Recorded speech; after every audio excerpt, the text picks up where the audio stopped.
All right, it is Style Esports. I think we're season 16 now, already going on this evening on the Rift. We have Peak Ruby, Stun Invictus, Stun Gaming Invictus. Two new squads coming to us in season 16. Myself, Llama, and we got AllOutPota. We're in person. This is time for a live cast here of Style Esports. Yeah, absolutely. Gonna get some IRL action in here, and hopefully we're gonna have two great teams bringing us some action already in the bans. We're seeing some power picks taken off the table. Rel, one of the premier supports currently, and of course Rumble, a great top laner after some of the recent changes. And we are seeing some priority here, it looks like, in the bot lane as the picks get started out. Misfortune picked up for Stun Gaming, Kaisa coming out for Peak Ruby. Oh, yeah. Already a lot of picks coming in, some bans as well. That first graphic was incorrect. That was from a previous series, but now the link is corrected. Like we said, already teams picking up ADCs. No surprise to see Kaisa still dominating the meta here at this point in the season. We're seeing at all levels of competitive play. I mean, to the very top here. And both teams feeling like some Wombo combo coming out, right? We see the J4 Nico MF. I mean, that's a pretty team fight kind of combo comp that Stun Gaming is locked in so far. Yeah, absolutely. MFJ4, that's a classic combination here. And right now, Stun Gaming does have a lot of press R getting drafted, a lot of big AoE being thrown across their team composition. On the side of Peak Ruby, we do also have a few sort of beefy frontliners potentially being able to provide some disruption here in the team fights as well. Yeah, and now we'll see how these teams are going to adjust here in the second half of bans on, like, do you want to try to disrupt what they're doing? You take away some prio to match. Taric is a really interesting choice. I presume it's going to be a targeted ban, but can definitely extend these team fights very, very long if given the option. So not surprised to see those kind of picks coming out. I mean, you know, definitely there's that Wombo band away with the Malphite getting onto the bench here. Peak Ruby says, Stone, we don't want to give you just another full engaged front line in the top lane. Yeah, and I'm also interested to see kind of where some of these champions will go. We do have some flex opportunity here for both teams. Nico occasionally might make a gander into the jungle. Galio is something that can go mid or support, and a Jax blind pick, presumably as a solo laner here. These are all things that can be really interesting for how the rest of the draft picks will end up wrapping. Yep, and now with the Sejuani as well, that synergizes incredibly well with the double melee solo lanes that Peak Ruby has drafted. Presuming Galio mid, Jax top, like you said, with the Jax blind. I do assume to see Galio go to the mid lane, but could be a flex support potentially. But Sejuani really couples up very well as that tanky frontline engage, and especially when you got the melee champs to go right with it. Like, feels like a really great way to synergize that. Yeah, and it seems like Sun Gaming, you know, they will have to kind of get up close and personal with a lot of their champions. J4, Yeah. Rakan, these are melee champions. Nico, in order for the ult to be effective, does also have to be in melee range. So sometimes you can see some difficulties with these heavy melee compositions with getting outranged, but it seems like this game that might not quite be the case. Yeah, I mean, I am surprised the amount of melee and short range getting locked in. Stun Gaming has opted for the Fiora counter matchup into Jax. That could be a skill matchup. It's really like, can you repose the counter strike, right? Like, that's the biggest kind of skill check in that lane, but want to go with that. But like you said, I mean, who's going to be doing damage from range here with any of these 10 champions? MF really with a bullet time, and now with Tristana locked in last. Potato, I think this is Galio support, yeah? Yeah, it's looking like that to me. It's looking like a Tristan in mid lane. I was going to say, what if maybe been a little bit bold to be so blind picking both of your solo laners right off the bat, but seems like that will not be the case. We do have that flex coming on, and it's the double range carries rounding out for Peak Ruby. And I mean, this feels like very much the meta we're seeing, like in the highest level of play right now, the double carry and the ADC and mid roll, and then you kind of pick supportive champs around it, right? You can flex the top lane, whether it's Cassante, Jax, Renekton, something like that. They opt for the Jax in this matchup. Like, that feels very tried and true. However, Stun Gaming, like, they have a couple extra carries, feels like, in their pockets. Fiora can definitely be the absolute solo lane advantage when given the chance. And then you also see things like the J4, a very early aggressive jungler who can also be very much a carry for this team if given the opportunity to. So it does feel like Peak Ruby very much drafted by the books, and maybe a little bit more carry potential from Stun Gaming in these other roles. Yeah, and the other thing too, when you have this kind of like very distinct division between your carries and your more supportive characters, is when you have as much AoE, CC, and control as you've drafted here on Stun Gaming, the members of Peak Ruby are going to have to be really careful with how they're positioning, because you get any of that CC chain going off, Misfortune's very easily going to follow that up by just simply pressing R, and you can find yourself in deep water very quickly. Yes, 100%. And I think it is important to name here too that like these teams, even though there is some kind of consistency in draft, these are kind of high gold, low plat players. Again, this is after season 16 style. Now that we've seen the second half of the split come through with the some of the elo changes. So emeralds introduced now, with gold plat happening here. These are definitely still players in the upper echelon of ranked League of Legends players as well. But like you said, like you do have to be careful of some of these mistakes that can come out from either of these two teams, because there's not going to be a perfect execution in really any team composition to be like, yes, let's play it exactly how the champion's meant to operate. So as you said, you got to be aware of some of these positioning. I think MF, like you said, is going to be a massive one. Kaisa ultimate, that can be a huge int opportunity if it's used at the wrong moment, right? Like you got to look for when you're going to be looking for the killer instinct into the back line. And if it's done at a slightly wrong moment, I mean, Stun Invictus can just jump and destroy this squishy target in the backline access. Yeah, especially if MF is running a lethality build. You're in at the wrong time, you get auto-queued, and your health bar is just out of there. All right, we see 10 champions locked in. We're seeing them lock them in right now as well. Seeing Tristana locked in mid, I think, all but confirms the Galio support. Are you liking one or the other here, Potato? What are you thinking? We see two comps created here. I actually think both comps have really good chances of playing through this game. Usually at around this kind of skill level around League of Legends, I like to see kind of simple, easy to execute team comps. I think both teams really have come away with that. You got big, beefy frontliners with a lot of engage and control opportunities. That's something that I love. On the other side, you've got a very simple game plan for your team fights. Get people together, press R on them, and win the fight. So I think that is really promising for both teams. I think, top lane matchup could be something that can blow the game open one way or other. So I'm really interested in seeing how that's going to go down. But otherwise, the rest of it is just going to be how well are Stun Gaming going to be able to coordinate their ultimates, and on the other side, are the frontliners going to be able to absorb that pressure, and can the range carries pull through? Yeah, and I like that last point you made about the range carries pulling through, because like we talked about, like both of these range carries do have major ways to int the game away, right? A badly timed rocket jump, a badly timed killer instinct to the backline. If you lose either of these two carries early on, Kaisa and Tristana, like if they die, that is like 50% of your damage, right? Unless Jax is massive and wins the solo lane and can shut down Fiora, which can be a possibility. Like you got to be really keeping an eye on Tristana and Kaisa. And there's going to be a lot of faith for Peak Ruby in these two carries to be the carries that your team needs, because you don't have damage with Sejuani Galio. Like you got CC, but you can keep people in place. But if they're not dying, there's really nothing else you can do. Yeah, and so the positioning is going to be paramount. My eyes are going to be looking for them. Hopefully yours will be as well. We've got just a few more seconds before going into spectator delay. We've got two exciting drafts, two exciting new teams here on the Rift, and we're ready to bring you the action soon.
All right, it is game number 1. We're back. Style Esports Season 6. Maybe week 4 now. We got Peak Ruby over here on the red side here versus Stunned Gaming Invictus on the blue side. As these teams get set up and we are getting going, we're going to have to see which of these two teams is going to come out of the gate hot here in this first game. Yeah, definitely. And we've already got a little bit of level 1 movement here from both teams, trying to get a few eyes in the enemy jungle. It is going to be one more 5 Ruby players on the rapid.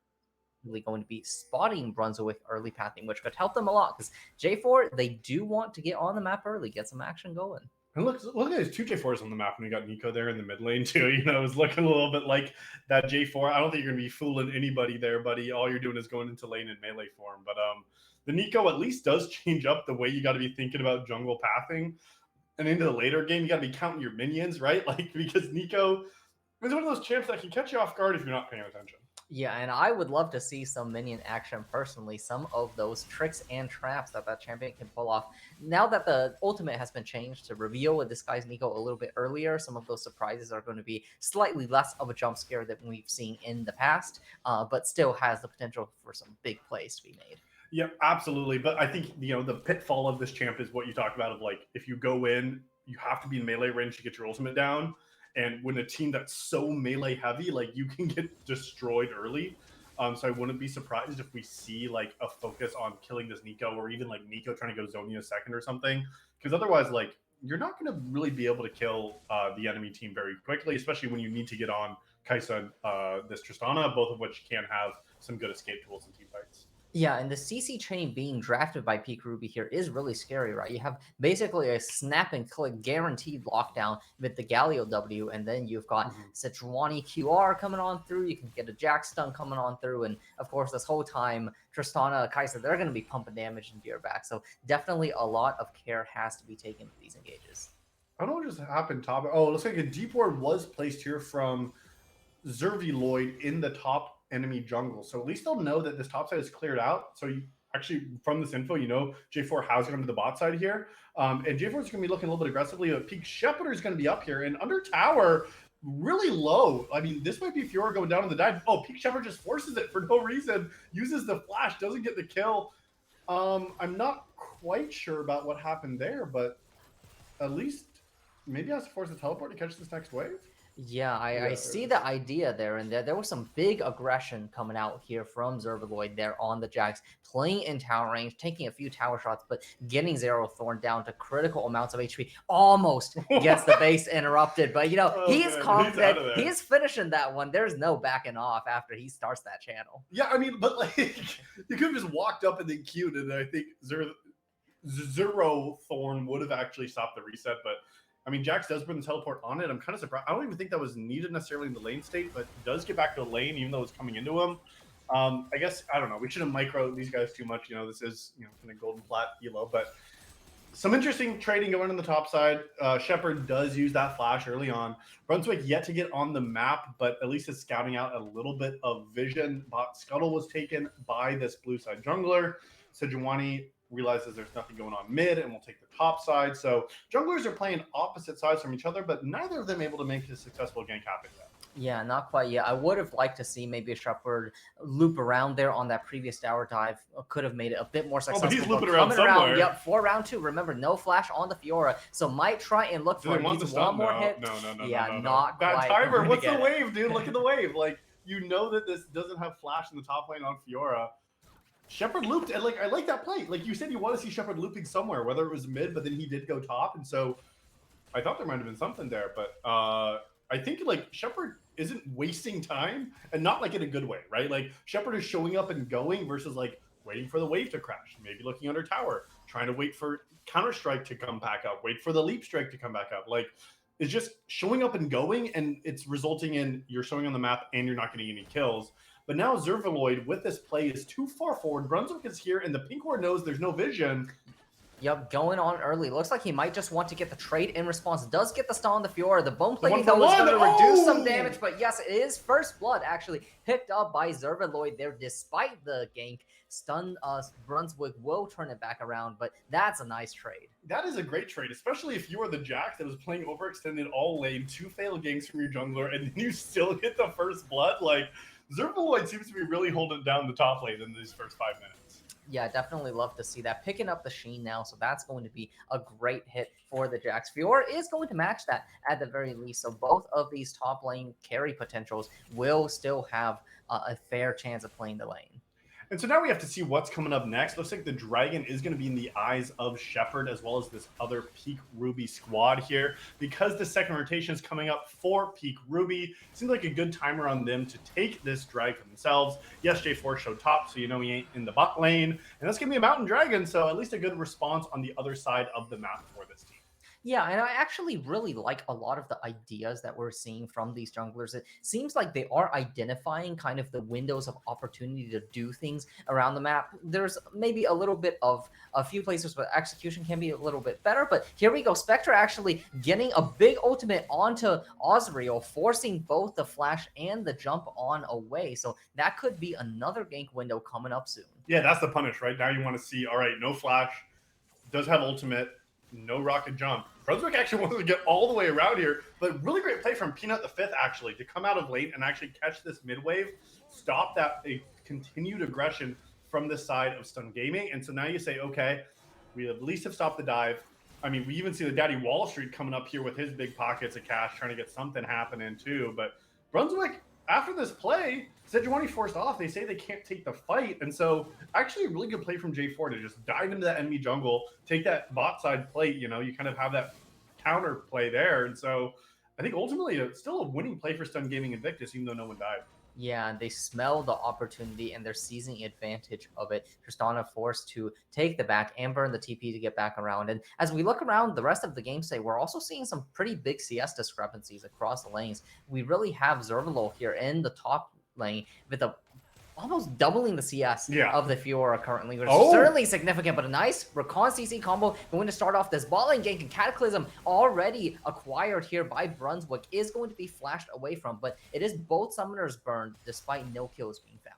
No kills and no support from this team. Peak Ruby does not have teleports to join that play. Teleports were available. I think you could have turned that, right? Like, we do see that Biazo does have the ultimate. Oh, it had to be used there, but like did have ultimate, was level 6 as well. Killer Instinct did not, was able to be used in that situation. But I mean, yeah, use both some of their spells, but they're still at 80% health. So like, I don't think panicking with those cooldowns was needed necessarily, right? Like, there wasn't much else committed here. They're resetting now on 80% health, 90% health, but they don't have summoners, right? So like, that's that punish window that you're going to be looking for at that squad. And I mean, with Galio having that shield available, it doesn't even stop the recall when Recon lands the Q. So like you said, top lane is really the focus. This Zervaloid in this Jax has been absolutely outperforming Fiora. Remember, this was a blind pick Jax on our 3, so like great to see that they are finding success on the pick. I do want to see what happens now to see. Okay, yes, we see that the Rift Herald has been taken as well by Peak. So really good on this Peak Ruby squad to claim that Herald, pick up that first dragon. They have some objectives now. And now it's going to be a little bit of time still until we see the next dragon coming up. So what are they going to be doing between now and then? Well, I would like to see them make a play close to the Dragon Timer. We see Daddy Wall Street just hit level 6. He has the ultimate available, and there he goes. Looks like he's going to start right away. Misfortune has not committed the ultimate now, just does so, but Daddy Wall Street getting very low. Vizok is going to be pretty low here too, but it looks like they're going to both put the focus on the Galio, and now that's one kill ticking down, not traded back against Vizok there. There's the lack of sustained damage coming out from Misfortune, and it's a big 2v2 victory for the Peak Ruby gamers. I don't know what happened there. I don't know if there's miscommunication in the bot lane there, but like Recon committed all of their summoner spells or used their ultimate. Didn't use flash there, right? But like, use ultimate, got the stun. After it was down, you said Oliver did not commit the ultimate before that. Then by the time the bullet time came out, like, the CC was over, and then guys just walked right out of the bullet time. And now all of a sudden you're a sitting duck here. for this turnaround, and it just felt like it went from bad to worse there. So 2 kills the bot lane, but they want to make play now top side. Yeah, and this is a 3-man gankaroonie here in the top lane. Zervaloid is going to be absolutely erased off of the map as a result. And yeah, I think like still, just as I mentioned previously, like the ideas are really good. Yeah. We know Kaisa is missing the flash timer. We know we hit level 6. We have the ultimate advantage on our champions. We've got flash on the Rakan that gives us the window to open a flash play on their bot lane. And you know, Daddy Wall Street sees that opportunity, grabs it, but yeah, just a little bit of execution issues here where Misfortune maybe was not quite ready to follow up, and by the time the bullet time came out, it just wasn't quite right. But we do have Dragon coming up in 20 seconds, so maybe another opportunity for Stunned here to grab something, maybe tie up the Dragon count here, but we know both teams are likely to collapse on this objective. So now I'm looking at the teleport. Zervaloid did actually commit the teleport before, like right before this moment here to get back to the top lane.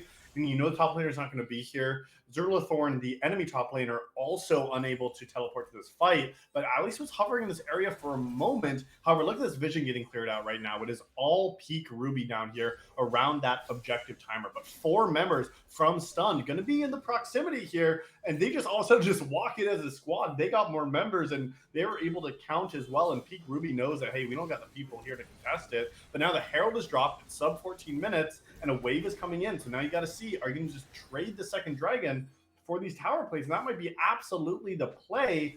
But take a look now. The Dragon was claimed. Okay, now in the mid lane, I want to see what's going on here, because now, yes, you got the Herald, you got 3 plates, and you will be able to disengage. So ultimately, not too bad here for this trade here. I think both teams recognizing what the other team was doing and making a great response in return.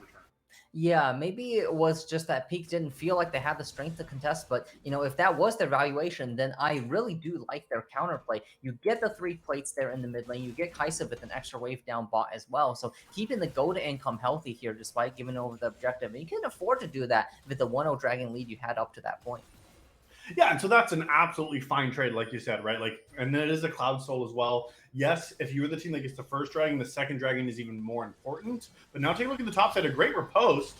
Yeah, great riposte will eliminate that first bit of CC, but the dive is still successful. Unless Brunswick has something to say about it. Let's get a 1-man knockup, but a 2-man Cataclysm doesn't quite find the last ultimate as Zervaloid absolutely steals his life away with the leap strike there, but still a nice timing from Brunswick to salvage what could have been a much worse situation. Yeah, it was a good dive, and that's what we want to see Shepard doing early on, pre-6 in the top lane. The riposte that came out from Zervathorn was actually so good to stop that massive ultimate from Sejuani from even landing, and then the turnaround there. Brunswick is the right place at the right time. Skipped both of his camps on the top side, but still was at least able to pick up 1 and almost 2.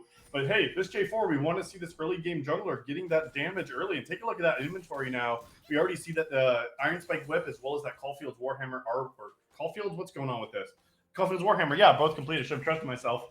So now you got big damage. You're 2-0-1. Gore Drinker complete on this back. So now I want to see what can happen. J4 has really got to be the playmaker, showmaker, faker, the man himself. Let's see what can happen on the map now, because I do think at this point you're down some gold, but J4 is going to be the one making the plays around the map. Yeah, and J4, if he gets ahead, can really be a force to be reckoned with, can offer a lot of strong engage, but also just heaps of damage and surprisingly big frontline potential here. And if we look at what happened after the play too, there was also 2 plates going down there on the top tower and a huge minion wave crashing into, so some good income denied from Zervaloid as well. And now as we head into the 14-minute mark, right, we have a fairly even game state still, just about 1.5K separating these teams, so still lots of opportunities for both teams to play out the rest of the game. Yeah, and I'm kind of interested to see in these first 14 minutes with plates fallen, no towers taken from either team. Yes, we saw some plates going down, mid lane in particular, but neither team feels too committed to some of these side lane resources. They've already moved Misfortune out of the top lane. Herald is available, so that looks like the next play that these teams are looking for. I think great macro movement even without that being down, but Shepard maybe looking for something with Osriel, but not seeing too many options. Wave's going to crash. I mean, oh, Spectre's going in. Yeah, they want to find the turn. Daddy Wall Street is going to be committing the ultimate. Shepard actually does fall all the way. There's the Rakan Nico combo. Just takes Shepard out of the equation. And that's going to mean Herald is picked up. A nice find from the mid support. Yeah, I thought they didn't have the numbers or the damage to make that play happen, but surprisingly, just Nico Rakan in a 2v3 actually somehow won that fight there. I think Shepard, once again, just getting a little bit too trigger happy, it feels like this player. Feels like they're in a situation where they need to go whenever they're in the area. Just not working out for the squad. Herald dropped top now. Zervaloid trying to hold their tower. Yeah, this crash is going to take down the tower if he's they going allow in. it. But Zervaloid, he wants some action. The Gore Drinker is going to get him a lot of HP, but look at that Sunderer damage. Daddy Wall Street does not quite fall, but this Jax once again is delivering. Wow, delivering deliciousness. 1-for-1 there. 3-3 now, this Jax in the top lane. Good play from them. Osriel is going to make the trade in the mid lane, so at least there's that tower now traded back. We talked about towers not going down, and now Potato, all of a sudden, 16 minutes, we're seeing towers falling left, right, center. I mean, any lane you look at, towers are falling by the wayside, but ultimately the tower trade going advantage of this Peak Ruby squad. Yep, and I also love to see that, you know, despite all of the micro focus we have on these big fights, right, we do see good trades being happening around the map. When Stun commit 3 members up there for that top lane, the Peak players are already there on the mid lane tower, on the bot lane tower, getting those 2 down in response. So sure, you lose out on the kill, but it's a traded 1-for-1, and you got 1-for-2 tower. So actually, you know, despite Stun making the play, you're not too upset about that if you're Peak. Yeah, and we're seeing that reflected in the gold lead as well. I mean, it stayed very consistent, right? 1.3K between these two teams, with Peak Ruby still in the lead. It's 5 seconds until the Dragon. Neither team feels like they've committed their resources. I'm looking at all of these wards actually from the blue side in their top lane, trying to maintain that pressure after they got that top tower, but they haven't been back to that lane. So like, this is where, like, yes, you dropped wards. Daddy Wall Street got the vision and established the topside presence. But then it's like, okay, but now you're not playing for the inner tower. So like, there's nothing going on up there. But what is going on up there is this Spectre dying. Zervaloid just absolutely destroys the tower.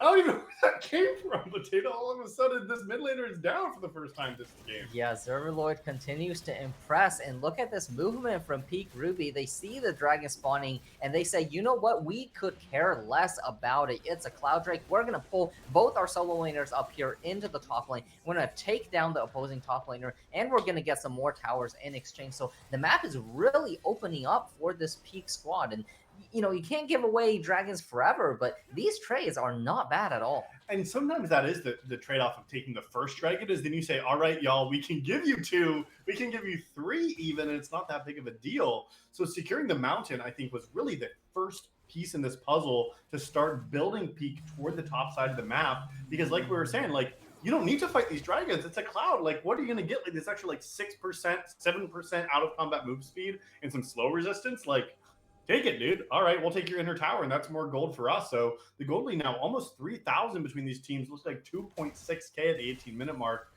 Baron not up for another 2 minutes, but like you said, it's opening up the map, and that's really what matters. I want to see now if this Peak Ruby squad can move this vision into this top quadrant, secure that area before the Baron objective comes up, because that's going to allow you to transition very, very quickly into an early Baron for this team. And you got the DPS to do it with this double marksman composition. You do, and you have the threat on the opposite side of the map. If we take a look at Zervaloid now, was momentarily 3 levels up on his opposition. If you look at the item disparity, it is starting to get very scary. Zervaloid almost finishing his 2nd item there. So you're going to get into a place where you're going to have to take 2 people, 3 people to shut him down, and that's going to give your team a lot of opportunities for counterplay on the other side. Yeah, so you're exactly right with that macro. That's why you see Zervaloid in the bot lane here. They don't have teleport up quite yet, but like you said, it doesn't matter because you're winning the side lane. So you're like, Jax is keeping Fiora down here. I'm kind of surprised to see Jax resetting. However, I'm sure we do see that they do have enough gold to finish that item. So like you said, Black Cleaver now is completed for this Jax, and even more. I mean, like, just take a look at like the inventories. It's absolutely a massive discrepancy here with the gold difference. 3,000 almost just individually. Like, oh my gosh, at this point, Zervaloid is just going to be able to sit down here and bully the Fiora. So now you got to make a choice. If you're Stun Gaming Invictus, how do you deal with the Jax? Yeah, it's a bit of a top lane masterclass here. And we also see Peak pulling some of their members to offer safety as Jax returns here to the side lane. We might actually be getting a bit of a scuffle here as we have a lot of members from both teams in the areas, but it seems like they're going to back off for now. But look at it. We have consistently these minion waves being pushed into the enemy towers. You have people taking space, taking some control of the area, dropping some Peak. So I really like what I'm seeing out of Peak right now. Yeah, and now we're going to see that split coming. I need to see more pressure now. 20 minutes right now on the nose. This team from Peak should be at this Baron. They know when this wave is crashing in that they can be looking for Baron timer. Instead, it's actually 3 members of Peak Ruby maybe trying to dive on a Zerlithorn in the bot lane, and that's going to be exactly the case. Riposte used. Yeah, Riposte use it is Sejuani taking things up really hard. Might actually commit their life. No, There it use is. the flash to get out and get but the look at the kill. collapse, But look at the yeah, the collapse collapse. is big. Carries. Ilover is going to pick things up right off at the Look at kill. the carry, And but look at Zervaloid. Where is he going here? Is going to be interrupted out of the jump and is going to likely fall here. Does flash, but there's a follow flash and the Cataclysm is committed. There's a big shutdown going on to Brunswick, the big member for the opposing side. And if we look mid and top, there's no longer a tower for you to trade on the other side. So you commit a lot of members, but unfortunately didn't quite account for the collapse. And the rest of the members might be in trouble as well. Brunswick is collapsing onto Bison. Can he get out in time? Does commit the ultimate, then flash to get out of this easy chain. But Daddy Wall Street wants more. A bit of an unfortunate Zonia's press there maybe, but Brunswick is still keeping up the chase. Does get the slow, the misfortune, make it rain, getting Bizok a little bit closer as well. There's the flash, commit a nice decisive action here. Osriel is going to maybe try and fight their way out, but runs into melee range straight of Ilover there, forced to jump on away. Thankfully does have that mobility skill to get out, but a chase from top to bot. But now we have another TP coming into the bot lane, a TP again to match. It's non-stop action this past minute or two. Yeah, and really weird macro from Peak here. I think that was really strange. You have your carries in a 1-1-3 setup. You send 3 members bot to dive the Fiora. Your carries are trying to like split push in the mid inner, and it's like I don't think that's the right macro call from Peak, and we see it get punished from Stunned. They went bot. They committed that extra teleport from Spectre. They were able to kill the Jax. They moved on up. They were able to kill the Kaisa. And it's like you just kept chasing them around the map. They didn't get anything. And Peak Ruby, the only thing they got for that is a maintaining of this gold difference. But when you're winning the side lane, you don't need to send the members. The enemy team has to send members. Otherwise, you just take towers in their face. And that was not what happened in the macro sense here. We're seeing this happen now with this Nico moving down. And like now I'm seeing the correct macro happen from Peak. Because Ruby now this team is up on the Baron. They're looking for something but can't commit to it. But the Dragon now is also alive, getting checked out at least from that Make It Rain. So now we need to see how these teams are going to focus the objectives, because Dragons become a little bit more important if you give the enemy soul point. Yeah, definitely. So we do have Stun taking the space here in the mid lane, trying to cut off Peak from linking in together. And I assume maybe some of the reasoning was before they were able to pull people to the Jax to get them the plates and get them the towers, and that worked out pretty well. So maybe they were trying for a repeat of that play. But looks like right now, without any control of the Dragon area, it might just be fully given over to Stun. Looks like Peak doesn't quite have an idea of what they might try and do in exchange. There's a few pings going onto the Baron area. Will they start? It looks like they will actually. Osriel committing the jump to go into the pit, but it's going to be a race against time as the Dragon is already going down. Baron now at 9k, dropping rapidly. There's not too many wards, no teleport available for the Jax to join in on the fight. Galio buying a lot of space there on the front line. Committing the flash actually gets it on their timer, but Daddy Wall Street has something to say about this. Does commit the Rakan ulti. There's the Cataclysm as well, and the Nico flash, and there's the combination that we were looking for from the start of the game. Does give over 2 kills in trade for the Baron, but still, Baron on 3, crucially on the Jax as well. Still going to be hammering down on this side lane. What can they do with the rest of them? Wow, at least the carries do have it, and that is the most important players to have this purple worm around their feet here. Both Bizok and Osriel are going to have this extra damage, and it's going to be traded for the mid lane just because you have more members. So Stun Gaming Invictus is going to be able just to overload that mid lane just with the amount of people there. And meanwhile, like you said, Jax in the bot lane with their own Baron buff themselves, with the minions available, can't just take the fight. But now the members are going to come down and collapse. We'll have to see because ultimates aren't available yet. Yeah, as a 3-man collapse, the counter-strike used up early. Can they make it happen? Daddy Wall Street does not have the ultimate just quite yet, but it looks like there's just going to be too many members here. It's 5 people. The rest of the members of Peak are not on the map, so that is one critical Baron that's been denied by Stun. Yeah, because like you said, that just denies the split push so heavily. We see that there are 5 towers to 3 for this Peak Ruby squad, and they have the Baron. And so typically when you see the Baron, that's the real sign that you want to start sieging. You want to be breaking into the base. And when you have inner towers gone in 2 of the 3 lanes, you got to say, do we try to get into an inhibitor, or do we just take this last standing outer or inner tower in the mid lane? And we'll have to see what is going to happen. I'm seeing members of this top quadrant looking to maybe collapse on a Spectre. Maybe that's going to be the angle they're going to go for. Ooh, but the taunt's going to miss. And so now you got to say, Baron's only available for a minute 20 seconds. That's 2 waves. What can happen? Yeah, and this is a lot of resources committed just to disengage from Brunswick. Daddy Wall Street actually commits the flash. Jax is up, TP up in 1 second, but here comes the combo once again. It's the members of Peak absolutely getting melted off the map. We don't need to wait for anything to join because Stun finds the window and takes advantage of it. Yeah, I don't even know how that window was presented to itself. You didn't have members, you didn't have health bars, you didn't have really a siege. There's no way they're going to take the inhibitor tower there, and Peak Ruby with the Baron buff feels like they fumble here. Give the pressure over to the enemy squad, and Stun Gaming Invictus taking full advantage now with a wave in the mid lane and 3 members dead, only 2 alive on the map. They're going to be able to start taking these inner towers. This wave bot is going to be tying up 5 towers to 5 here, and now all of a sudden a pretty major fumble there with that Baron buff.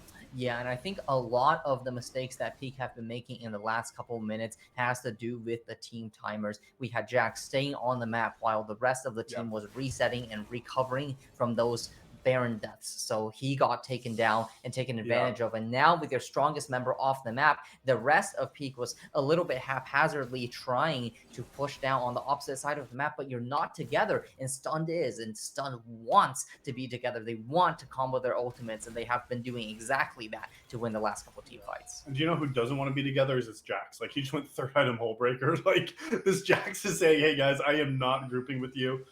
I don't love the macro this Jax has been able to put out on this game. Like, I'm not super impressed. Like, yes, you won the side lane. You're still up almost 70 farm on your enemy matchup, but like, he's not using the split the most effectively in terms of if he's overstaying, enemies are able to collapse onto him, and then the rest of this team from Peak Ruby is not able to make much happen. Daddy Wall Street already committing the ultimate, and now this is actually exactly what you want to do. Pull resources, pull members away, and then get the mid tower. So this is the macro you want to see out of this Peak Ruby squad. Very, very well played. Yes, you already lost an ultimate too, so Peak needs to play more controlled like this, because now they're starting to get some advantages around the map, but they've lost the gold lead even after claiming the Baron. Yeah, when you have everybody on the map at the same time, that's when you can take advantage of the enemy committing resources. Unfortunately, Ozreal is getting caught out here. A good attempt on the TP, but the ward will spot it out, and now Oliver dominating on this misfortune. 3 items already in the bank, working on the 4th now. And yeah, as we see this gold lead getting swung across, it's a lot of carries, finishing a lot of items. And now Shepard might be the next on the chopping block. This pig is going to be turned into bacon as Misfortune picks up another one to add to their bounty list. And it feels like it's just mistake after mistake. It's one person overstaying, the next person going too far. Yes, that was Tristana's first death of the game, you know, and it was Shepard's 6th. So, you know, hard to fault all of these players here. But when you're playing the split push composition, you have to have so much vision, so much information, and play so carefully here. And it feels like these little missteps, all it is Stun Gaming Invictus just moving as a clump to one lane, moving as a clump to the next lane, and getting kills for it. So it is working pretty successfully in their favor. But now look at Zervaloid. This is the damage they can put down on Spectre. Yeah, Spectre almost running out of disengaged tools here. Needed one more auto, but looks like Zervaloid did not have the confidence to quite finish it off. And here we see the price they're paying for the Dragons they decided to trade away earlier. It was Soul Point secured before, and now it is the Soul. So Cloud Soul, if we're talking about Stun finding success by just running around the map together, they're about to run a lot more. 21% increased out of combat movement speed. This squad is just going to be zooming from one spot to the next now. And so now it's like, okay, do you change your game plan if you're Peak Ruby? Because you had early game advantages. Now you're down 1,000 gold. The Baron's in 20 seconds. And honestly, I don't think you necessarily win the 5v5. Your carries have 1 kill between the 2 of them versus a 7-1 Misfortune. So all of your gold is onto this Jax, and Jax is not playing in these team fights, so you lose the 5v5s.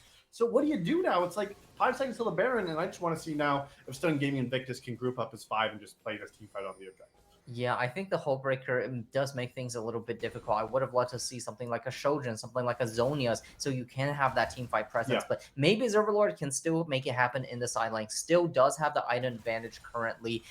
Does also still have the level advantage as well. And maybe if the rest of Peak can play the disengage game well enough, get stunned to use their engage resources, use their big ultimates, and Yeah. keep them at bay with Galio, with the Sejuani, you still have chances to turn the team fight. Maybe you have a good TP war for the Jacks to come in onto the carries of stun, but we will have to see if that ends up working out. My eye is on the Baron that's on the map currently, as well as on the Elder Drake coming up in 4.5 minutes, and those can be game deciders. Yeah, that really can become the point of the game now at 30 minutes, where like you do see one team just take that objective and win the game off of it.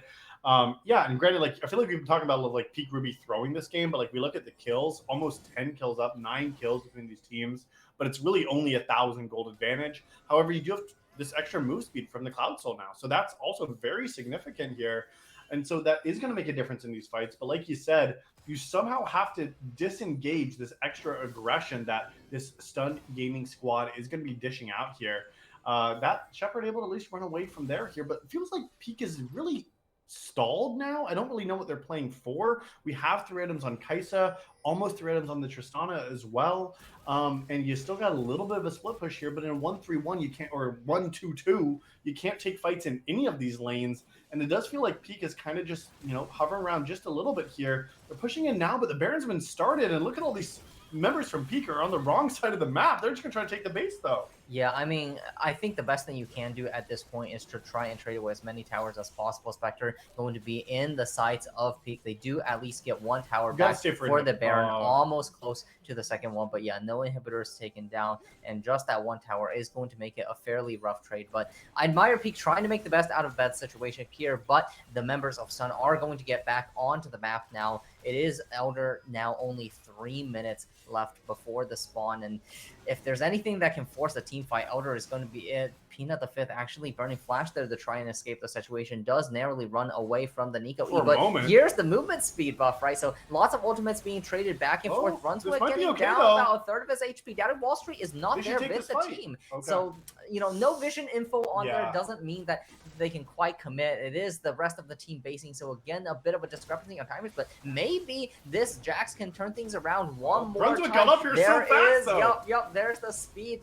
Zervalord trying their best to escape the situation. Level 17, still going to be surviving for a moment. No blast cone, but here we go. There's more members collapsing, and the rest of the team being in base means that there is no trade, no follow-up, no support being able to be offered. So I really think just the team coordination syncing there has been a big sticking point for the team roster. And when you're playing split push, that's what makes it sometimes really hard to execute on. It's just you have to be so together with the plan.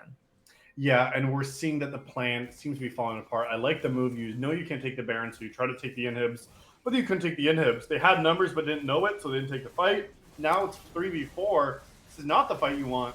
Yeah, not quite. And there's the AoE ultimates getting locked down. I mean, sure, you've got Tristana free firing on the sidelines, but these autos are just tickling the enemy. Bizok there trying to pick up maybe some Krug income there, maybe thinking that they can't contest the end, but it looks like Stun is just going to absolutely push towards the end here. The champion's not inside, completely ignoring the Tristana damage, coming in from behind, locking down game 1. Yeah, game 1 victory all of a sudden here from Stun Gaming Invictus. They won those team fights, and then they won the fights right after. Felt like, I mean, kind of almost thrown away that game from the early game here. I think that was too hard of a comp for them to execute, and we were worried about it. We said these carries need to be the damage dealers. Tristana and Kaisa, between the two of them, yeah, they didn't die, but they were combined 1, 3, and 2. And it's just like, you weren't able to play team fights. You weren't able to beat carries when you needed to here. And we're seeing the difference from this enemy team here. Stun Gaming played consistently. Oliver on this Misfortune was absolutely crazy with the amount of damage they did. Yeah, definitely. And I think maybe in this next game, I would like to see Peak running a team composition where you just maybe is a bit more straightforward. You just group together and then try and execute on the fights, because we did see them get the advantage in the side lane, and we saw them with a lot of creative trades there in the early game. But when it came to making sure that you're having your players on the map at the same time, it seems like that was the big place they fumbled. And Stunned Yeah. was really good about moving their pieces around and then taking advantage of numbers to find good situations and win for the team. Yeah, and that's really where it came in handy having those 3 mountain or the 3 cloud dragons. We said it wasn't important at 1, 7%, okay. 2, all right, we should probably start trying to contest it. Then you give Soul, and we saw that like the 2v1 top side, and then there was not a response on the other side of the map. But then all of a sudden you see 5 members top side. You're like, oh my gosh, you're running around as a team, and Stun really played to win conditions there, and I think that's why they picked it up. They picked the Wombo comp. They stayed as a team. They stayed grouped. They won it, and ultimately Peak Ruby split push was not strong enough to thwart that enemy effort.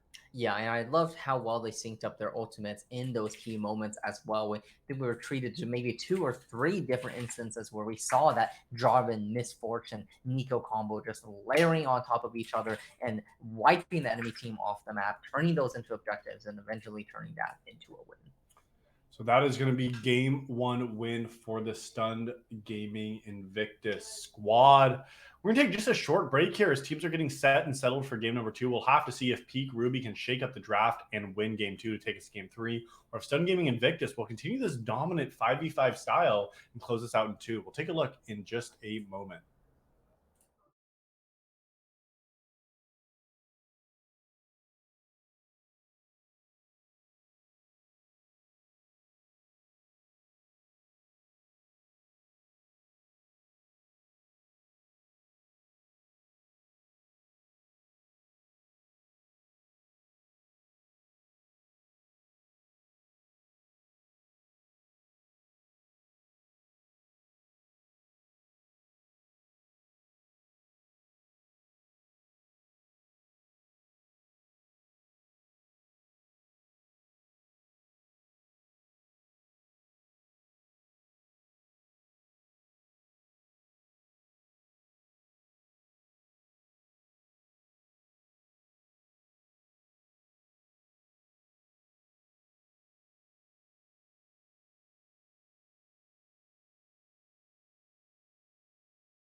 Oh, I didn't update it well.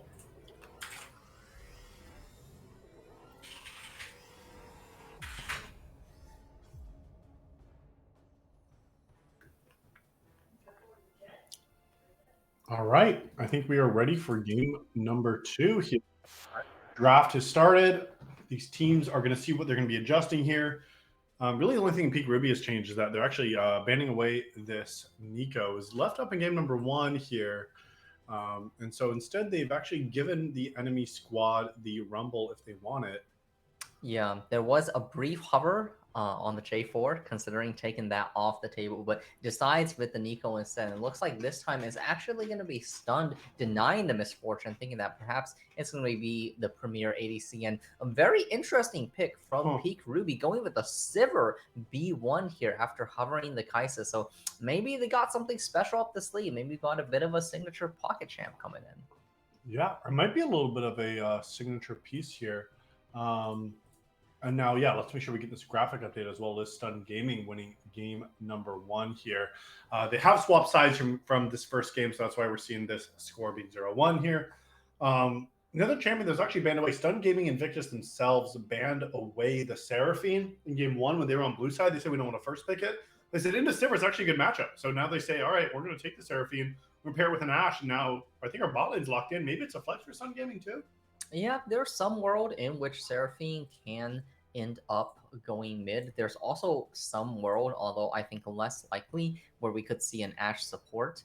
So we will have to see when the rest of the picks come through, how that gets rounded out. But thematically, I think I do like Ashe into Sivir, a very strong champion on this patch with the new Triforce build that has been coming up, and can just really use the lane advantage, the range advantage, to bully out Sivir if the DPS ever starts coming through. But looks like Peak Ruby might be going for a bit more of a kill lane here, locking in the Nautilus in response. And I feel like if Peak Ruby's looking for a kill lane, like maybe you just go a kill lane ADC, right? Like it seems strange. Like Kaisa is available.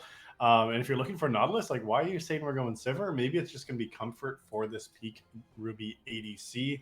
Maybe it's something that we see that Bizok just wants to play this time. Maybe they want to deny it, but here's another champ getting hovered here. Ooh, locked in. This is meaning I'm expecting to see a Seraphine mid lane with the Ashe Tarek bot here. Yep. That's the flex coming on through, and Tarek very strong and denying all sorts of engaged champions. So a nice pivot there in the last moment.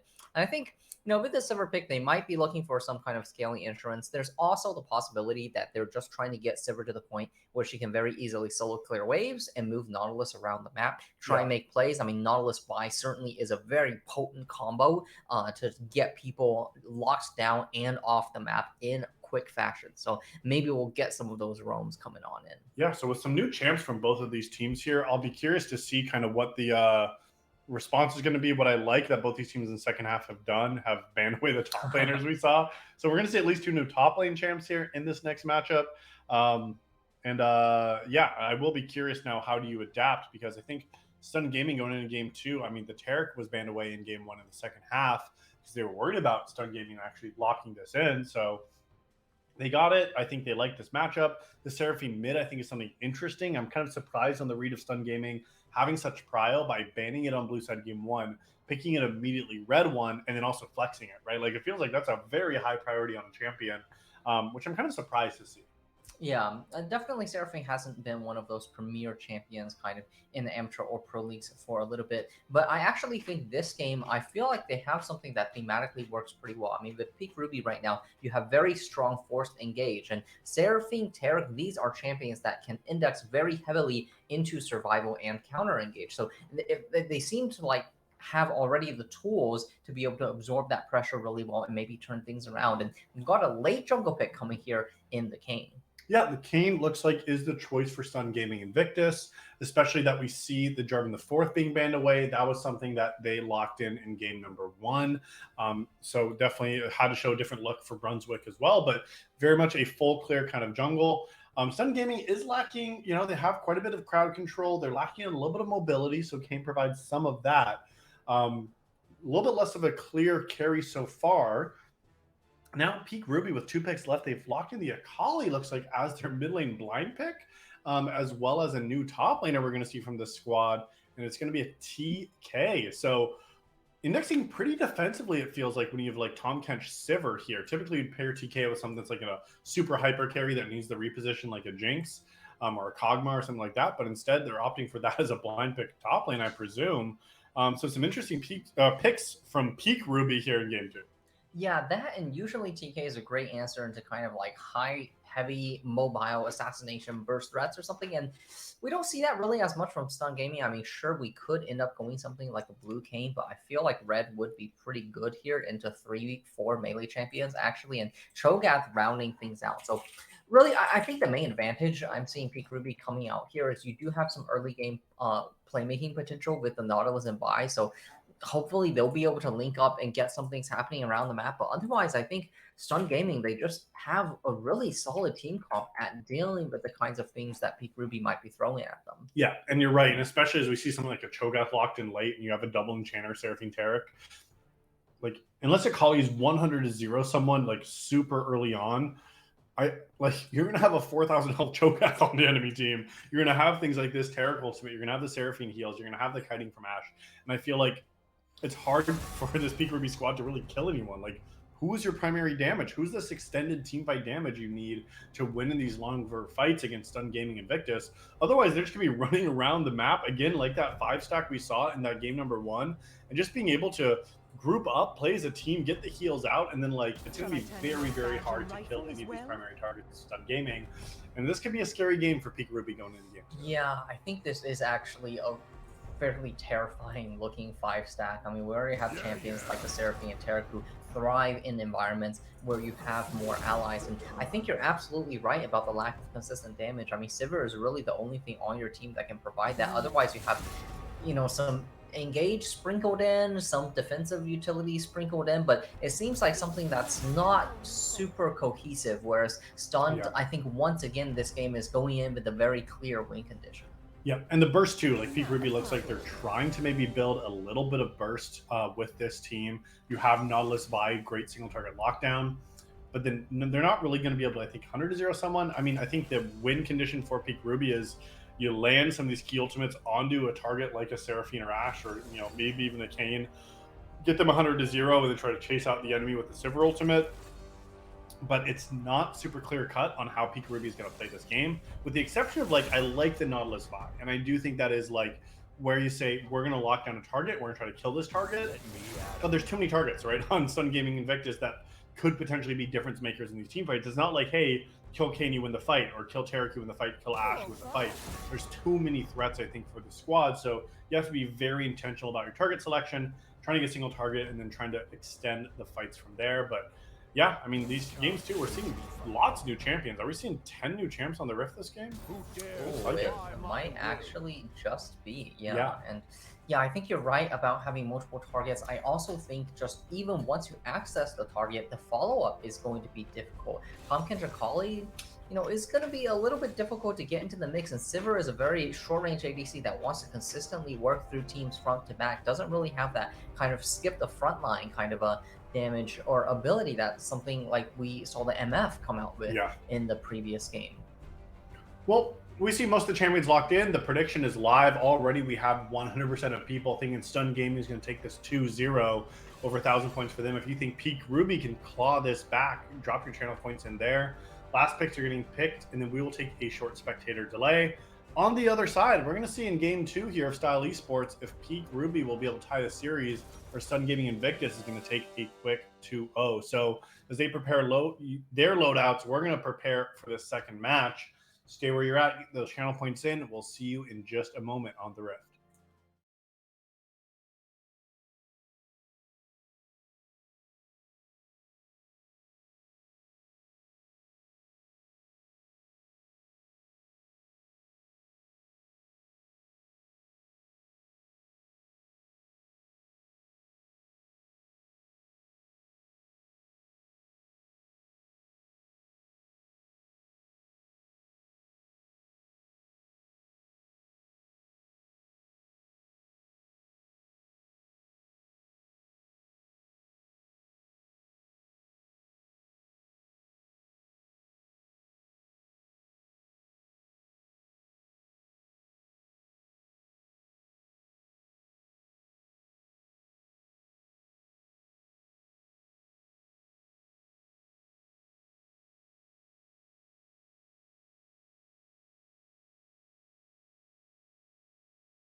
It's game number 2. It's Style Esports. We got Peak Ruby looking to fight back after losing to Stun Gaming Invictus in game number 1.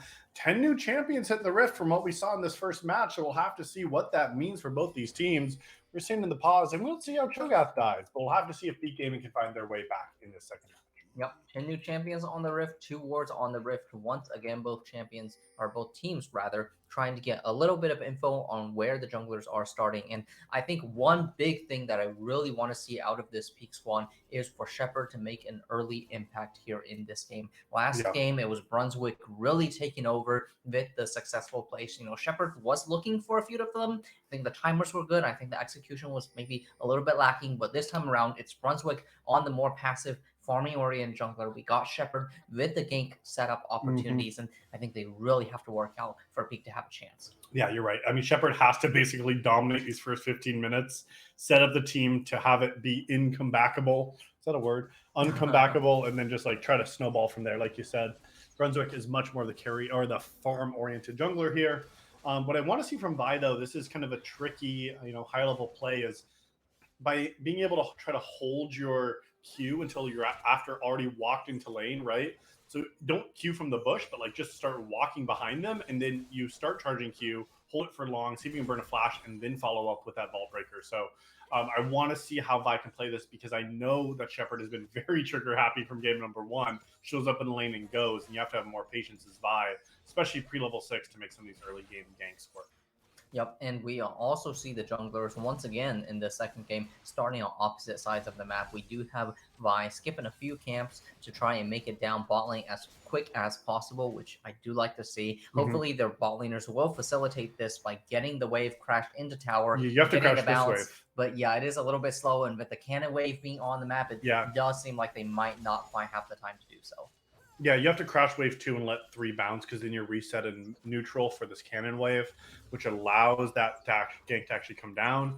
But now with it being cannon, like you're saying, you have to try to shove this wave so quickly here. It actually looks like it will get under tower, and now this wave is going to bounce here, but this is on the full clear timer, not on a skip camp. Maybe Shepard can sneak off a play in the mid lane ahead of time here, looking for Spectre, but Spectre just going to walk on under tower. Shepard, not deterred, used the vault breaker from the bush. Unfortunately, does not know that tech. Unfortunately, that means that gank will not be successful. But Brunswick now, with full information, will know that no one is in the top side to contest. And we're going to see if they can make the play happen on Deservaloid.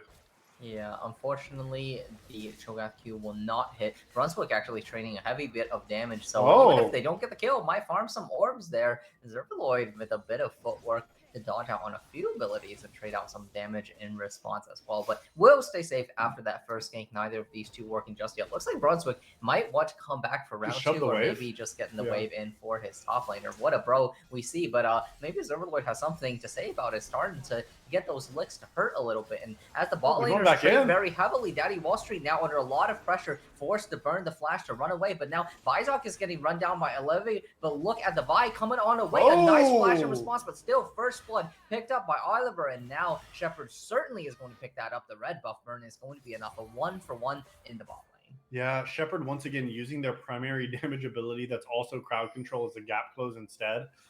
Again, that made that play look like their timer was very tight, so sometimes you gotta just try to get in as fast as possible. But like you said, Oliver actually getting that first blood and picking up tier 2 boots on this reset. Berserker's Greaves already completed now. Meanwhile, Vizok has to just opt for the Cole, meaning, we said that this Sivir might just try to play safely, farm up, and let Nautilus roam. So now we need to see if that's going to happen, right? Peanut the 5th did have to use the Ignite in that play, did not kill Daddy Wall Street. So now you have to say, okay, are we actually going to try to take these 2v2s and put resources down here as we see Vi coming back down? Or do we just try to commit to some of these other low mobility targets like the Seraphine or the Cho'Gath? Or do you try to use your early game advantage as a jungler to invade the enemy Kayn? So far, none of those things are coming true for Peak Ruby. And as such, you're seeing that they're not able to get any advantages. And we're seeing a 1-0-0. At least Shepard got 1 kill early on in this game.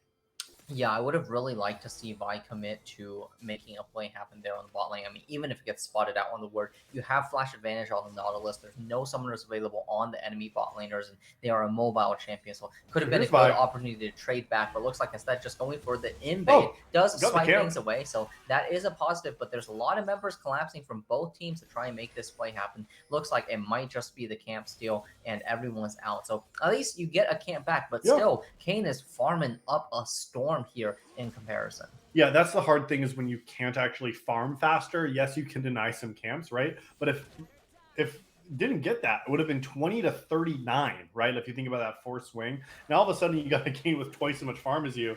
And if Vi cannot farm faster, you got to gank faster. And with that extra time committed into the enemy jungle without the numbers advantage, without the lethal available, it means that now you're behind on your sequence. You have topside camps available. Your blue buff is spawning in under a minute. And now they're continuing to look for a gank without a reset off. However, this could be very scary, and it is warded up here.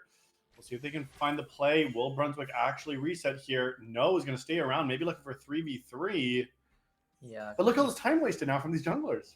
Yeah, looking to try and cover the play. And I also love the Zerk boots pickup from Islaver here, as well as the zoning they're doing here in the spot lane, because that range advantage is going to be further amplified by that additional move speed. And if Ash plays this properly, really can keep Vizok at the perfect distance and run them down over the course of the lane with the Zerks, with the approach velocity. But looks like instead they're just going to be using their wave control, get a crash down here, maybe get a bit of movement, drop a ward or something similar. Yep, so a little bit of vision, but like again, we're still, one extra camp. It looks like that Vi had before that is going to be at 28 now. Second respawn has come through. Rift Herald's in a minute, and we're seeing that sequence now is only going to start picking up and snowballing more for Brunswick here, just because you have an Iron Spike Whip as well versus the Caulfields, and now even level 5 to level 4 here in the jungle matchup. Brunswick's versus the top lane. Pink Ward knows no one's there. Yep, no one's there indeed. Looking for maybe an Abyssal Dive to run on out. Does get hit by the Rupture and getting quite low. How's the nom? There is no Flash ultimate out? available from Kane, but the Flash will take him to safety from the Feast. Oh, actually, Feast on cooldown, Okay. so I guess doesn't even have to worry about that. But still, getting that Summoner spell is an advantage. And Zerberloid, even though he's not on a carry this time, still got the farm advantage. So continuing his legacy from that first game. Yeah, is doing well in the top lane. I am surprised that Osriel isn't able to make anything happen. That Pete Shepard trying to find Brunswick in a wall.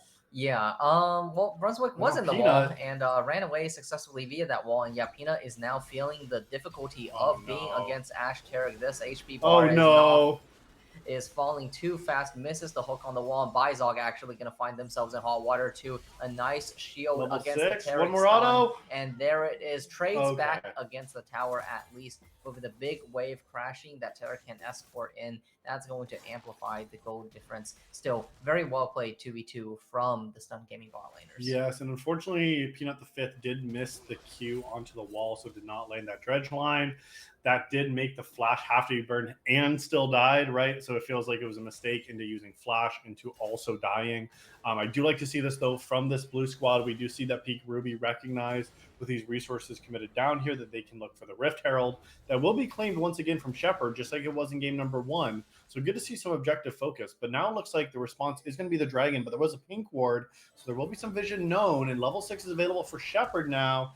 They might be looking for something here, but don't have numbers advantage. Yes, Spectre wasn't hot water, but here comes the ultimates layered onto each other. There's the stun, there's the CC. Shepard is going to fall straight away. There was maybe a brief moment in which there was a catch possible on Spectre, but after that flash, it was just not enough numbers, not enough levels, not enough resources. They fall down. There's a top lane brawl going on here. Maybe we actually might see Zerberloid picking up once in response. It is Zerathorn really low on resources. And yeah, these Tom Kench licks are, he's not messing around, gives him the business, takes him down, and gets a solo kill in the top lane. Yeah, those licks are greater than that feast, it feels like there. I mean, that catfish went crazy there, just nomming him up, eating him for brunch too, and then just taking the kill, see if we can get a plate off of it too. So yeah, I mean, Zerberloid definitely a shining light here for this Peak Ruby squad, it feels like in these first games.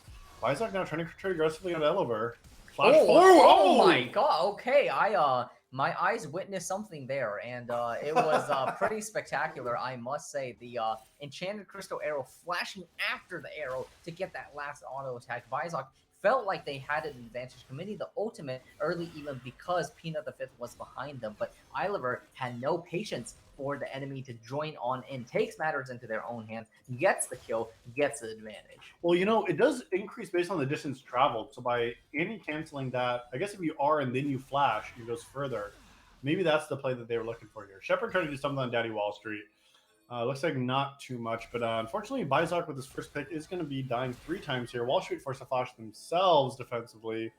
But yeah, Bizarre, like I was saying here on the Sivir, B1 pick, prio for this squad, wanted this from the very beginning of the draft, and so far not having the best early game on this pick into Oliver's Ashe.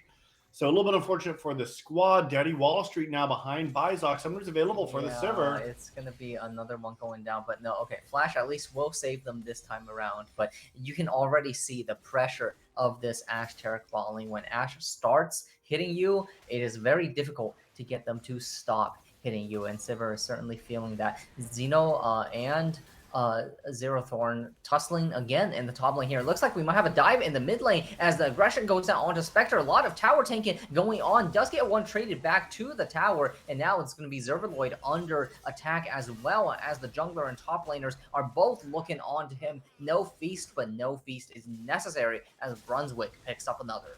No feast, but no fear from the Stun Gaming squad. They just are able to take that play topside. Yes, the dive mid lane killed Spectre, but you went 1 for 1. 1 for 0 is better than 1 for 1. So it feels like Stunned across the map is getting the better of the trades. Peanut the Fifth trying to look for something here, but there's going to be 3 members here. Buddy, you are all alone. That is one sad boy with an anchor. He's going to drop it to the depths of the ocean as he's going to claim his second death here at this game. And these kills are starting to roll through for Sun Gaming. Yeah, no safety even in your own jungle, and I am very impressed by the team movements that Stun are pulling off. Very decisive, no fear walking into the enemy jungle, getting those catches, and after that top lane kill, also crashing an unbelievably large wave into the tower, one that's enough to erase 3 plates from there as we're approaching the 14-minute mark. Yeah, still only 12.5 minutes, Potato. I thought like plates were already down at this point, but they are still being claimed across the map. What are we seeing here? 3 plates top, 2 mid, and 0 bot lane for this red team. Meanwhile, the blue squad of Peak Ruby claimed 1 top, 2 mid, and 1 bot. So, you know, plates are a little bit even, but the gold lead sure isn't. 3,000 almost the difference between these 2 squads with Stun Gaming Invictus. Different from game number 1, actually getting ahead in this early game. They did not have ahead. So now we got to say, what's going to be the path forward here? The Dragons in 90 seconds, Herald in about 100 seconds. So where are they looking for the play next? Peak Shepherd is around this Ashe, but not able to pull the trigger. Wave was not in place. Feels like a little bit of indecisiveness once again here in the second game from this Peak Ruby squad. Yeah, I think it is going to be difficult for them because, as we mentioned, the early game really had to be where the plays were made. And look at this, Brunswick again attacking this top lane, this TK that does not have much mobility, and the chase is on. There's the form evolved already. The knock-up coming on through. Feast still not available, but again, you've got such a long lane to chase on down. DK investing the ultimate, actually, trying to maybe get something traded under tower, but here is the King ultimate being committed, looking for a point-blank knockup, but oh no, I like the idea there. The Seraphine counter-engage coming on through, locking up Osriel. They're under the tower. Does get a 1-for-1 trade there, but the Vi is falling. So, you know, we do have both teams trying to make plays, but it seems like consistently it is still Stun pulling out ahead. Yeah, it feels like that was a play we just saw, right? The 1-for-1 trade in the mid lane, meanwhile the 1-for-0 trade in the top lane. Like, second time back-to-back, Peak Ruby gets something but loses something and loses even more in another lane. So it is a 4-0 K now. Like you said, the Evolve has completed. Sure, you've killed Seraphine twice, but this is really kind of that Enchanter anyways. Does have the damage item at least, but you're not expected to be the carry here in this matchup. Now they're looking for even more damage on a Bizarre. Yeah. Dragon's coming up, and this team now is moving down towards it, even with Zero Thorn in this Cho'Gath in the mid lane, probably holding Feast for this next play. Feels like I haven't seen him use it on champions at all, but I think is already having a few stacks themselves available. I am seeing that they have 5 of 6 non-epic monster stacks already completed. That's going to be the another stack for themselves. 6 total stacks completed, and Zero Thorn already sitting at a lot of health, 2,600 with really no health items yet completed. So You look scary, but now they're looking for a play. Shepard trying to go in. Yeah, Bizok trying to make things happen, but there's the Taric ulti, the disengage, and there's just not enough juice in the tank. And now it's going to be Stun trying to turn things around. The Enchanted Crystal Arrow hits. Bizok going to be running away for their life. Islander there actually getting very low, and Osriel maybe getting a flank there on the side. But the arrival of the rest of the team means that the play will be over, and it's still just going to be one kill traded away for nothing there. Bizok still in hot water. Brunswick wants it, does pick it up with the Gore Trinket, gets some knockup onto Pina as well, gets the ulti, will earn a lot of health back after this one. The rest of the team actually not in close enough range to support. Spectre very casually ambling up the river there says, you're good on your own there, buddy. So at least they get one traded back. But this is the kind of game state that we're looking at right now. Kane triapsing around the map, casually diving towers 1v3 and still getting a trade kill in response. Yeah, that was really funny to see the other 3 members of Stun being like, you're on your own, buddy. You're the one under tower. We're all pressing our back buttons here, and, a little bit of a slugfest in the top lane. But that bot lane was where we were seeing all of that action. Yes, you do give a shutdown over, so definitely not what you want for Stun Gaming Invictus, especially with a 5,000 gold lead or 4,000 gold lead at 16 minutes. A great spot for them to be in. So now you have to see how can Stun Gaming Invictus continue to push this lead. Should be through trying to take objectives, trying to contested objectives. And that's exactly what they're doing here in the top sale on this Herald play. Yep, anytime Peak wants to look for something, Stun is there for the counterplay, making sure that none of these objectives are going to be going over to the enemy squad. And, as Cho'Gath continues to scale up, as the rest of their carries continue to scale up, it's still going to be a difficult picture. And, one of the strengths of Sivir back in the day was that you can just kind of instantly clear waves and then get around the map. But now with Static Shiv in the game, Ashe can really match that wave clear. Just the auto and a volley will take care of most of it, and it really still leaves the playmaking ability in Stun's court. It seems like Rift Herald dropped, tower almost down, and Stun still looking for more pressure. And Stun really has no contest from the enemy squad here. Peak Ruby, they're trying to get some members in the area. Elos was looking for something. This might be the team fight now, 4v3, but the dredge line is not going to land. Even with the numbers advantage, the pressure, they just walk away, right? Unless they land something like that and you can just hard force, there's really not going to be a play available for them. And now we're starting to see, 5,000 gold now between these teams. The Herald looks like it did get claimed, right, to be dropped in the mid lane here. And so now we have to see, all right, what can Peak Ruby do? They were the team we saw in game 1 that were not cohesive as a team. We're playing a little bit split around the map, but now they have to be the ones to try to find picks inside lanes. They have to overwhelm the map with numbers. They have to try to get Akali some of these kills. They already have 3 of them, so this is your carry for the team. The rest of the team needs to start stepping it up as well across the rest. Yeah, definitely. And kind of we saw there in the mid lane, we mentioned, they might not have the ability to just hard burst someone, and Spectre was a little bit alone there, but again, just not really a dent in the health bar. And even if something had landed, you still have the Encore to turn things around. It was lined up perfectly to hit 4 people, right? I was imagining disaster in my brain. Unfortunately, fortunately for Peak, that didn't come to be. But still, look at where they are now, right? Solidly in the enemy jungle, denying camps. We got a 20 CS lead there on the jungler. Peanut may be looking for a play here, but there's enough safety around the rest of the map. Yeah, the members were close. So you can just flash Q, right? That's what you got to do if you're Nautilus. Yeah, at least make a play happen on Dash. They will push them off the tower and will claim this tower. So that is going to be a little bit of bounty gold secured in response. But yeah, seems like they just don't quite have the confidence to decisively make an engage happen. This could be good though. Yeah, Shepard looking for it. Yeah, teleport is going to be committed. But there's still 5 members, right? Just come down here. Just the 5v2. 5v2. Just take this right now. Just force. If you're Peak, you have 5v2 for a moment. Yeah, but unfortunately now it's going to be the Crystal Arrow taking things off, and here we go. It's a big Encore hitting onto 3 members. Cho'Gath is there to silence the entirety of the enemy team. Taric ultimate just to add some salt to the wound. Sure, Brunswick might be getting a little bit low, but he commits the ultimate, and it's a clean ace. Absolutely wiped off the map, and Stun will not be stopped in this game too. Yeah, the health bars are just as high as when the team fight started here, Potato. No one was even blinking, but all 5 members blinked and they were dead from Peak Ruby. They were not able to pull the trigger decisively. Got collapsed on from multiple angles, and you got to know you're just a sitting duck at that point.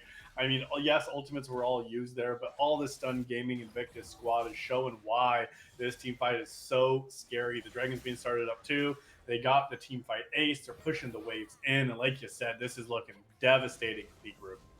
Yeah, it was certainly a bummer of a fight for them, and it was over so early that Zero Thorn had about 20 seconds to just sit there and admire the scenery. And now has a feast back up for this, right? Like Zero Thorn just vibed and said, all right, hey guys, can we wait for my feast again so I can get another stack here? And this is going to be stack number 8 for this showdown. 3,500 health here at 20 minutes. Oh, but hey, this is the Baron Rush at 20 minutes. Reset coming out from 3 members. This actually might be a little bit of a play. They made it happen last game, but so did they have they're the DPS? Trying to look for it again. But yeah, with just one carry here, this Sivir that's fairly behind looks like they're going to be forced off of it. DPS. Daddy Wall Street, with the shine of his gems, is just going to intimidatingly walk back and forth, and that seems to be enough to get Peak to back off. I mean, that's a great timer, right? You know the enemy's on the dragon. You know they have to reset here. It looked like there could have been maybe an option. But as we see, there's no damage. You got a 1 in 5 Sivir with only the static shift completed. Like, you're not taking a Baron quickly at all. We saw the result of that. Yep, you said Daddy Wall Street just walks up menacingly, and the team has to run away, run for the hills. And now with the Baron available, I'd like to see this red team try to get onto it. Stund is so far ahead. They can just walk on over and take any fight if they try to contest it here.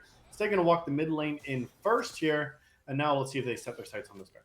Yep, seems like they are going to be controlling this upper jungle here. They already have 1 deep ward there. Maybe we'll see a few more get established, but looks like the members are just going to walk around to the Baron area. We do have a counter push by 4 members here from Peak trying to get the crash into the enemy tower, but the Baron is already started. Yeah, and, they know they can't. The lack of damage from Peak is not going to be a problem for Stund, as Baron is starting to melt quickly. They're going to try and trade 2 towers back for it, so making the best of a poor situation here. But Tarek is even here to cut the wave in the mid lane. They do get the tower in response, but we might start the long chase here as Daddy Wall Street. The gems are ready. The stun is online as he starts hammering away at Bizok, and there's the Crystal Arrow. There's the Encore. There's the layered on damage. And 2 members cut down immediately, taken off the map. Wall Street looking for a little bit more. Lethal tempo stacked, ready to hammer away at the rest of the members. Zervaloid now is going to have to abyssal dive his way out of there, but where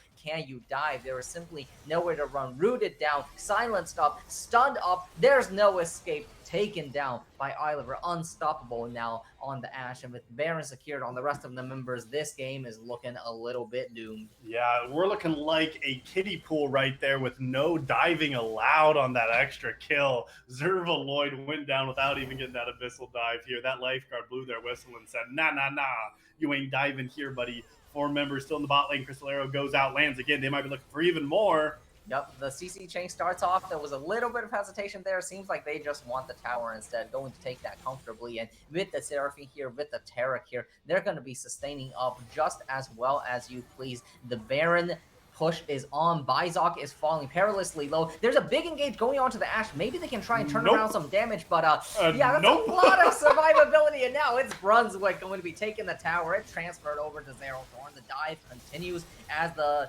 Ashe is not even interested in hitting the enemy champions, honestly. They say, hey, Brunswick, you did us a solid in the first game. You know, we left you under the tower previously. We're going to do that again. You're perfectly fine. And this time he is perfectly fine. As the tower falls, the inhibitor is going to fall. There's 15 seconds left. Tarek, the Giga Chad, Daddy Wall Street, making bank in the mid lane, hammering away at the tower. Crystal Arrow is up again, just throws a stun there on Zervaloid for fun. At least we get Trogath taken on back. There's 1 second, 2 seconds left on a few members, but will that be enough to stop the push? Oliver is still hammering away at the Tom Pinch there. We got some Hex Gates being taken on the way. Assault and Battery not quite available here from Shepard. There's the Tarek stun to disengage a little bit, but a nice 2-man knockup coming from Zervaloid. 1,000 gold shutdown going on the target that you want. So the push maybe a little bit overzealous towards the end, maybe a little bit of an overstay, you know, but base is cracked open. You still got 10k gold. You're also point. I think Stund is still happy with how it's going. I think so too. They were just getting a little bit too hype, you know, just diving towers, taking shots. I mean, seeing Daddy Wall Street just split pushing mid lane as the Tarek was so funny to see. They cracked that tower as well. Yeah, sure, there's no Baron up, but it could be their soul in 40 seconds. Like you said, Stun Gaming Invictus, I don't think they're sweating too much quite yet. 24-9, this kill difference here in this second game in a clinic across the rift for Stun Gaming. Expect them to take this soul with no problem at all, and then maybe look to just march it on down like the ants and just go ahead and try to end this second match. Yeah, I'm expecting to see a lot of marching here coming through shortly. And hey, this Taric took the lethal tempo. He's going to intend to use it. They're moving in towards the dragon now. Just 10 seconds until soul point. Hextech Soul, one of the best available in the game. So any difficulty they might have previously will be eliminated now. Crystal Arrow thrown to just show a bit of fear factor. Just to get Tom Kinch to quicken his boots just a bit. But of course, the dragon is going to be the focus. It's a 40-second ultimate on the Ashe. So by the time we get back to the base, that's certainly going to be up right back again. The Hextech Soul is secured. Shepard may be in a little bit of danger, but as we saw before, Stunned is grouped. They're pushing. Yep. They're ready. And here's Bizok. He is going to be shielding away that first bit of CC. Will the rest of the catch come on through? There's a slow from Hextech Soul. Oh, the flash stun. Daddy Wall Street says, you're going nowhere today. Peanut the fifth now getting caught out. The Crystal Arrow is back up again. Is expended again. Rio falls on down. Bizok now going on down. It's a double kill coming through for Oliver Shepard, trying to escort from the backside, but not going to put a dent even through the shields of the enemy team. Completely ignored as they just have their eyes on the Nexus. They take a moment to look at the Vi and take them off in their misery on the Rift here, but an absolute clinic here in Game 2 from Stun Gaming. The first game, a little bit shaky. Yeah. He got that early advantage. It's pretty competitive, but seems like Stun, they knew what they wanted in this second game. They took the reins and never let it go. And they really didn't. I mean, we knew, I think, after about 15 minutes in that match that it was going to be a rough uphill battle after Peak did not get rolling. And we saw that was exactly the case here, too.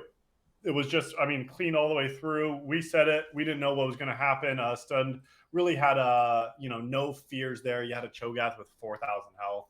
There was really no way for Peak Ruby to get through the enemy squad. And yeah, they got the soul, they got the Baron, they got the base, they got this series 2-0 to Stun Gaming Invictus this evening.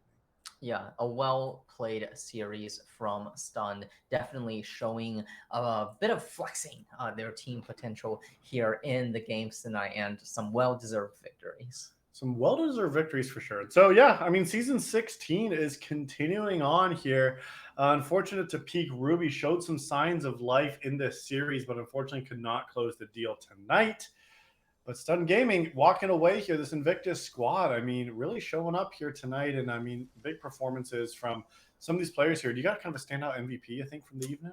Ooh, that's a good question. I mean, I think Oliver performed pretty well in both games, but I also think Brunswick really putting in a lot of work in both of these games as well, being the catalyst in that first game and then just being solid in that second game. Solo diving 1v4, a couple towers, it's all just a day in the life.